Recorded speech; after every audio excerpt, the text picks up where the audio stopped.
Welcome to Dan's Talks. My guest today is Tommy John Schiavoni, our Assemblyman in Albany, newly elected back in November and starting out on a whole new career in many ways. I was reading your biography a bit. You were a teacher for 30 years in Santa Marici's, and among the things you were teaching was participation in government. I did. I was a teacher for 32 years and mostly in the Santa Maria School District, which of course is west of here.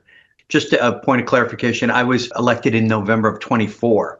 It's January now. We did have another election between. So I am starting my second year as representative in New York 1. So yeah, I was a teacher for 32 years. I went to SUNY Cortland. I got my teaching degree, actually went to school to be a teacher and became a teacher. I felt very honored to have that job. It really was, what I went to school for.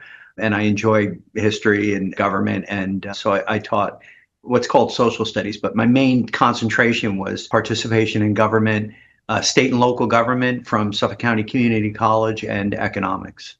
I guess that would include all the presidents. It would, yeah.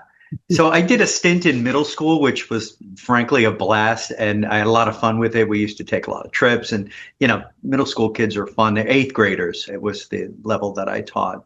So we taught the different eras of U.S. history, and I really enjoyed doing it over 30 years. So did you retire, or did you have an epiphany that suggested you might want to take your own advice? I was hired when I was 25 years old.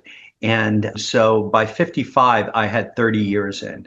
And I retired when I was elected to the Southampton Town Board. And I kind of liken it to changing lanes. I'm retired, but not really. But I had been involved in government while I was teaching. I was on the zoning board in the village of North Haven. I was a trustee on the North Haven Village Board. I was also on the zoning board of appeals in the town of Southampton. And I credit a lot of my entry into politics to my wife, Andrea, who is a judge she's currently a New York State Family Court judge, but she was elected to justice in the town of Southampton in 2008, and she created the court in the village of Sag Harbor. So, we would work together on her elections and whatnot, and that's kind of how I got involved, townwide anyway. What are you particularly excited about in Albany that we can talk about? Something that I really believe that the South Fork needs is increased transportation. That's no secret to anyone, right? Traffic is a nightmare, but we do have an underutilized transportation link in the railroad. I fought last year to get the MTA fully funded, and that means that the projects have a much, much better chance of actually moving forward. And one of the projects in the hopper is to upgrade the Montauk line between Spionk, Remsenburg, and Montauk to have more train service on the South Fork. I'm the only elected official that publicly supported fully funding the MTA capital plan on Long Island. And I also am in support of congestion pricing. Whenever they had press conferences and rallies, I was the guy from Long Island saying, we need this. And not only just for the Montauk line of the Long Island Railroad, but also for the health of New York City. The entire region depends on the health of New York City. So upgrading that line is important to me. It's going to cost $262 million. And what they would essentially need to do is to install sidings where trains can pull off and another train can go by, and then upgrade the signaling system, and then do work on a number of the different train platforms, because we're turning the transportation around. Instead of facing New York City, now it's going to face New York City as well as east, so that folks have an option to get to work in the morning on the South Fork. How many trains a day are there currently going back and forth? There are 2 trains that have been added, and then there are another 2 trains that currently exist, 2 trains. So that would be 4 east and 4 west. But the existing trains have always been at odd times. The trains that my predecessor, Fred Thiel, who did a lot of this work, we all owe a great deal to his work. He got 2 extra trains in the morning, leaving Spionk at 6. I got to get the times. One's like 6:30 and the other is 8. And they would go east, and then they would come back home at 3:30 and about 4. And then there are other ones. There's a later one that leaves at 7, but it really is an underutilized transportation link. It would be added if this takes place, or when this takes place. Ideally, I would like to see them hourly into the evening. Yeah. Right now, there's a lot of people who can take it in the morning, but in the afternoon, it doesn't work for them. A lot of the jobs out here are not 9 to 5 or regularly scheduled jobs. They're jobs that if something comes up, you've got to stay. And that means that you miss your train. So I would love to see them hourly. That way people grow trust in public transportation and they know that the train's going to be there and they can take it home. That's the ultimate goal. What else is on the table that you're working on? Well, we're going to be putting, for the 7th year, the Montaukets have re-recognition of the Montaukets has been vetoed. I'm going to be putting that bill back in. I'm going to be putting that bill in again this January. I'm meeting with the leadership of the Montaukett Nation. And so we're going to be putting that one in. And I'm confident that the Montaukets will be re-recognized. Just a little backstory on this. This is not a recognition bill. This is a bill to right a wrong that happened in 1910. There was a court case between Benson v. Farrow. This is Benson as in Bensonhurst out in Montauk. And the judge, a New York State Supreme Court judge, ruled that the Montaukets were extinct. And they're not. There were 75 of them in the courtroom. And legally at that time, the only body that had the power to do that was the United States Congress.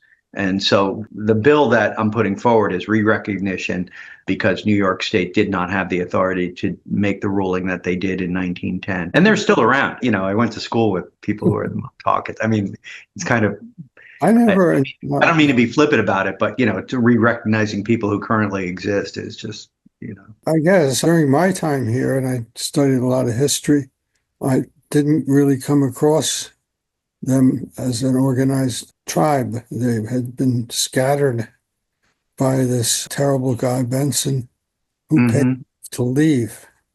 Some of them went to there's about 1,000 Montaukets between Montauk and into Brooklyn, across Long Island. And so, they are somewhat scattered. They've got a tribal government, but they're not organized in a way that you think they might be. In other words, it's not like the Puspatuck, the Unkachug on the Puspatuck Nation, because they've got their tribal governments. They are recognized by the state of New York. The Shinnecock, of course, are recognized by the state of New York and the United States. And this is what we're seeking to do with the Montaukets, is to get this recognition, so they will form themselves, in a way that is going to be commensurate with the other nations that have been recognized in New York State. Have you ever looked into the offshore windmills that what they say is they are providing the power to about 80,000 homes, if you look at it. And I tried to parse it to see if it was being tried at a great expense or lesser expense. Is that something worth looking into? Oh, yeah. Well, they kind of mushed all of the power into one pot. They came from all different sources. So I couldn't figure it out, but it might be worth doing. Well, New York is going to need more electricity. That's a fact. Our increasing demand is being caused by a number of things, namely upstate. A lot of these data processing centers are calling for a lot more electricity.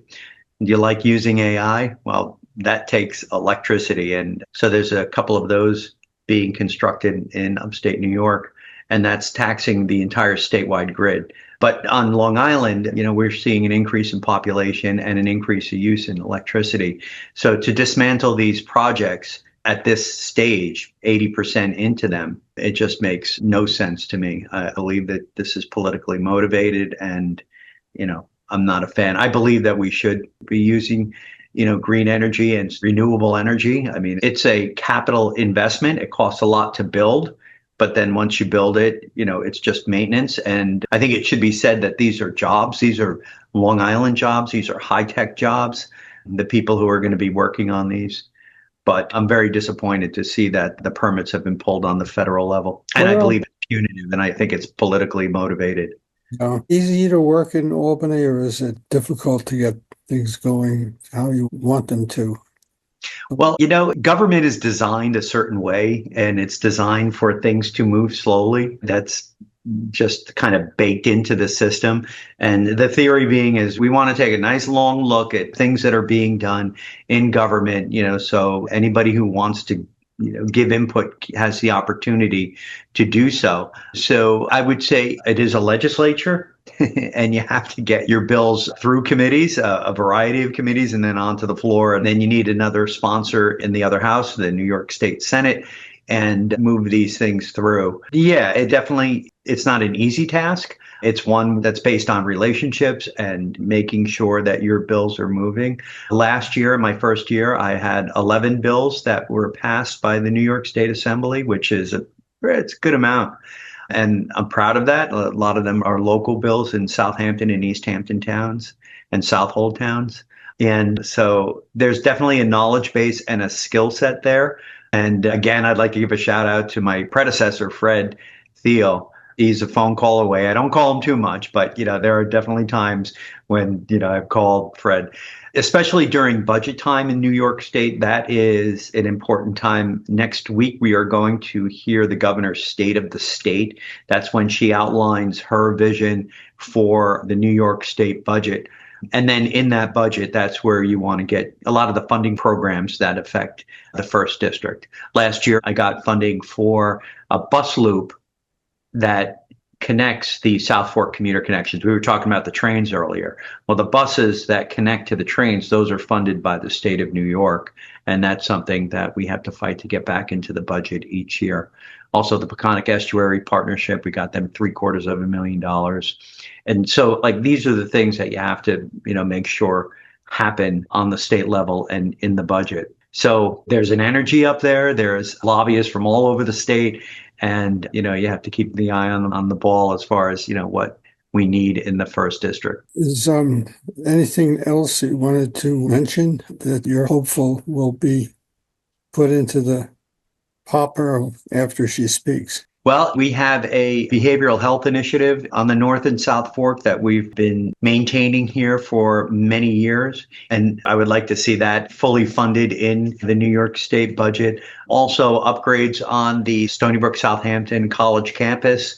We got funding to redo the windmill, and a lot of the buildings are going down. There's plans there to improve that. And that's going to take a collaboration between the state of New York and local governments, namely the town of Southampton. But, we're all kind of holding our breath this year with the cuts that are occurring on the federal government. And we just found out this morning that the federal government is cutting $10 billion in child care funding in Democratic states. This is in response to what was happening in Minnesota. So the federal government just went ahead and cut $10 billion from California, Colorado, Minnesota, and New York and Illinois. These are blue states, and it's absolutely targeted.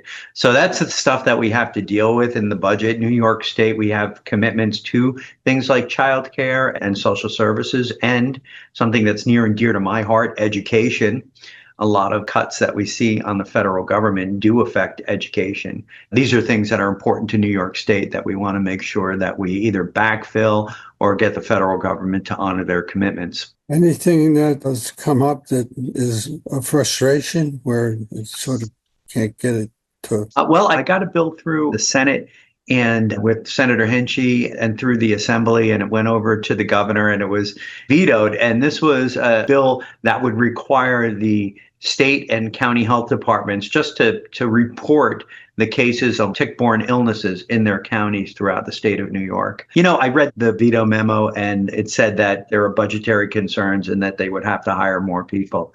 And, that was their reasoning. But I have to say I'm frustrated with that one. And I'm also frustrated with the veto on the Montaukett bill, because I just think it's beyond time to re-recognize the Montauketts. Well, thank you for your time. I know you're pressed to get going the rest of the day, and I really appreciate it. It's good to talk to you, and I'm glad we spoke, and we'll talk again. Well, Dan, thanks for having me on. I'm actually going to be heading to Albany today, and I love the hat. It's the Dan's hat. It's awesome. Again, thanks for having me on, and hopefully we can speak soon. Sure. Take care. Bye-bye. Thank you. Bye-bye.